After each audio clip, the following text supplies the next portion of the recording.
हरे Krishna. Shrimad Bhagavad Gita series में आप सभी का हार्दिक स्वागत है। तो आज हम श्रीमद् भगवद गीता के दूसरे अध्याय का 20 नंबर श्लोक का चर्चा करेंगे। तो बहुत ही फेमस श्लोक है, आप सभी सुने होंगे। तो श्लोक इस प्रकार है, न जायते म्रियते वा कदाचिन नायं भूत्वा भविता वा न भूयः अजो नित्यः शाश्वतोऽयं पुराणो न हन्यते हन्यमाने शरीरे। अनुवाद और तात्पर्य श्रील प्रभुपाद जी के द्वारा। आत्मा के लिए किसी भी काल में न तो जन्म है न मृत्यु। आत्मा के लिए किसी भी काल में न जन्म है न मृत्यु, मतलब आत्मा का ना जन्म होता है न मृत्यु होता है। किसी भी समय में वो न तो कभी जन्मा है, जन्म लेता है और जन्म लेगा। मतलब किसी भी काल में, मतलब भगवान कह रहे हैं कि ये ना भूतकाल में, ना वर्तमान में, ना भविष्य में। वो अजन्मा है, नित्य है, शाश्वत है, पुरातन है। शरीर के मारे जाने पर वो मारा नहीं जाता। कौन? आत्मा। तो भगवान कंटिन्यूअस ये आत्मा के ऊपर चर्चा कर रहे हैं। और क्योंकि अर्जुन जो है वो भयभीत थे कि उनके हाथ से उनके गुरु मर जाएंगे या उनके पितामह मर जाएंगे। तो भगवान इसको स्थापित कर रहे हैं कि आत्मा का तो मृत्यु होता ही नहीं है। आत्मा तो अजन्मा है। तो इसी प्रकार भगवान बार बार जो है अर्जुन को इंस्पायर कर रहे हैं कि आपको जो है ये आत्मा के बारे में ज्ञान लेकर आपको युद्ध करना चाहिए, अर्थात आप युद्ध कीजिए। तो श्रील प्रभुपाद जी कह रहे हैं, गुणात्मक दृष्टि से परमात्मा का अणु अंश परम से अभिन्न है। गुणात्मक दृष्टि से परमात्मा का अंश है आत्मा। तो गुणात्मक दृष्टि से आत्मा और परमात्मा जो है वो अभिन्न है।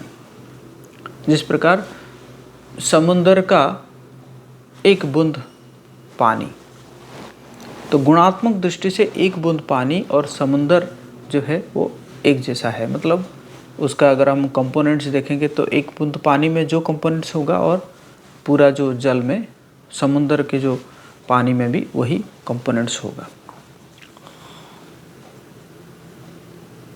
शरीर के 6 परिवर्तन होते हैं।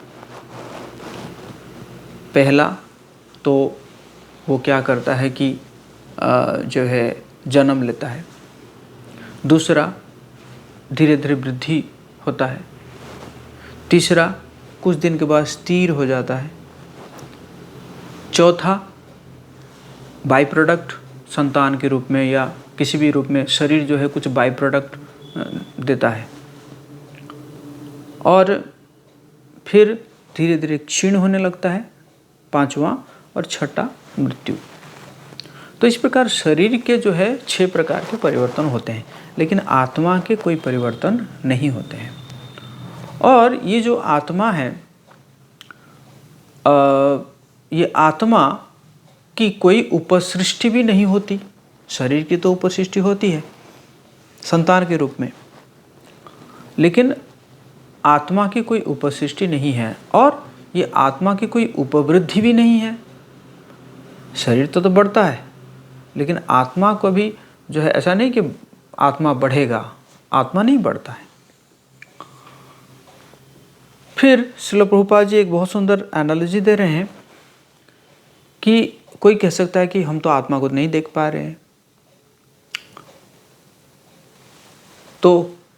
तो इसके लिए श्रील प्रभुपाद जी कह रहे हैं कि कई बार ऐसा होता है कि सूर्य को भी हम नहीं देख पाते हैं।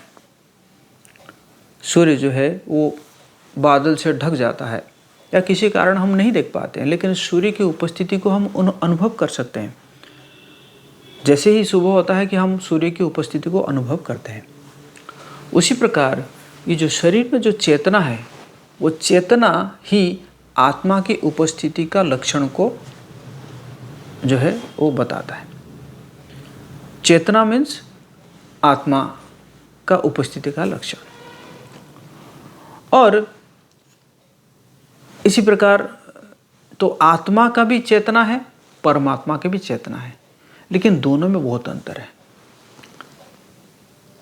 आत्मा का चेतना जो है वो विस्मरणशील है, अर्थात फॉरगेटफुल है, भूल जाता है। लेकिन आत्मा का चेतना वो क्या है, वो सर्वज्ञ है, वो भूत वर्तमान भविष्य इस सब के जो है ज्ञान से पूर्ण है, परमात्मा की चेतना। और ये कठोपनिषद में बताया गया है कि परमात्मा तथा अणु आत्मा दोनों ये शरीर रूपी वृक्ष में रहते हैं, हृदय में विद्यमान रहते हैं, आत्मा और परमात्मा दोनों। इनमें से जो समस्त इच्छाओं और शोकों से मुक्त हो चुका है वही भगवत कृपा से आत्मा की महिमा को समझ सकता है। तो आत्मा की महिमा को समझने के लिए समस्त इच्छाओं और शोकों से मुक्त होना पड़ेगा। और तो और जो कृष्ण है वो परमात्मा के भी उद्गम है। इसलिए ब्रह्मा जी कहते हैं ईश्वर परम कृष्ण सच्चिदानंद विग्रह अनादिर आदिर गोविंद सर्व कारण कारण। तो ये श्लोक में यही चर्चा थी। तो आप सबको ये कैसा लग रहा है, ये जो डिस्कशन, ये वीडियो कैसा लगा, आप अपना कमेंट बॉक्स में अपना कमेंट दे सकते हैं। और इस वीडियो को ज़्यादा से ज़्यादा लोगों के साथ शेयर कर सकते हैं ताकि ज्ञान जो है बांटने से बढ़ता है, ताकि भगवद गीता का ज्ञान सबको मिले। सभी जो है सर्वे भवन्तु सुखिनः सर्वे सन्तु निरामया।